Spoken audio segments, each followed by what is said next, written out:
Асқабақ көкөніс пе әлде жидек пе? Өте қызық.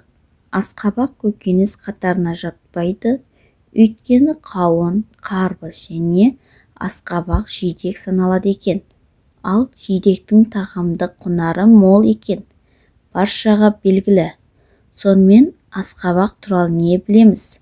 Асқабақты таңдағанда салмағы 3-5 келіге жететін асқабақты алған жөн. Мұндай салмақ асқабақ үшін қалыпты саналады. Сонымен қатар қабығы жұқа, ал ұлпасы қалың болады. Ендеше мұнда бір ауруға дауа болатын асқабақтың қасиетін санамалап көрейік.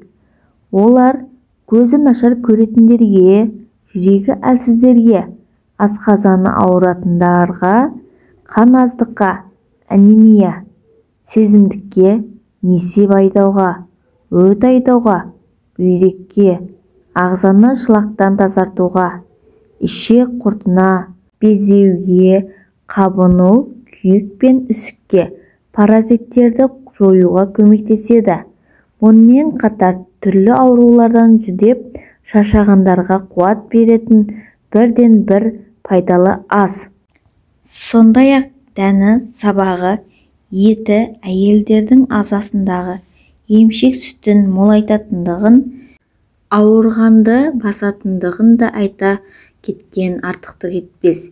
Жатар алдында балмен араласқан бір стакан асқабақ шырынын ішсеңіз, ұйқыңыз тыныш болады. Ер адамдардың денсаулығы үшін де дәні де өте пайдалы.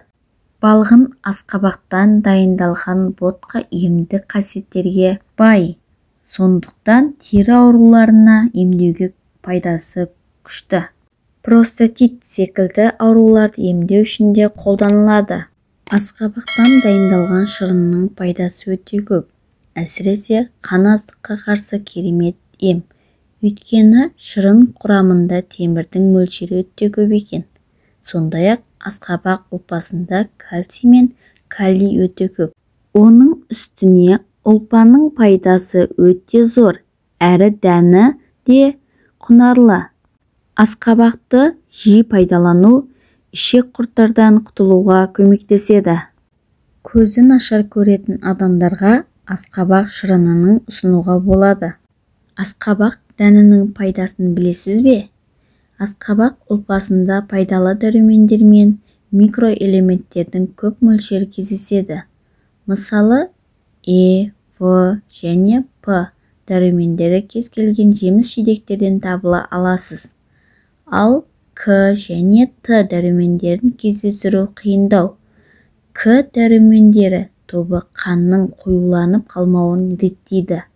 Әлем диетологтары артық салмақпен күресетін адамдарға асқабақ жеуін ұсынды. Арықтау үшін бұл жидек таптырмайтын құрал. Өйткені асқабақта зат алмасуды жылдамдататын әрі ас қорытуды жоғарылататын Т дәрумені бар. Сондықтан асқабақты ет тағамдарына арналған ең үздік гарнитур деуге толық негізі бар.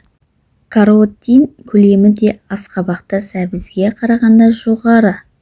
Балтыр сыздағанда асқабақтың еміне жүгінген абзал. Асқабақ шырыны бүйрек, бауыр және қуық қалбыршағын үшін ем. Бұл үшін асқабақты шикілі жеген дұрыс. Егер ол дәмсіз көрінсе, қайнатып алыңыз. Айта кету керек, асқабақ ұлпасында калий тұзы бар. Іш өтіп ауырғанда асқабақты шикілі жеген дұрыс. Достар, менің каналым сіздерге ұнаған болса, менің каналыма тіркеліп, лайк басып, өз ойларыңызды жазып кетіңіздер. Пайдалы кеңестер.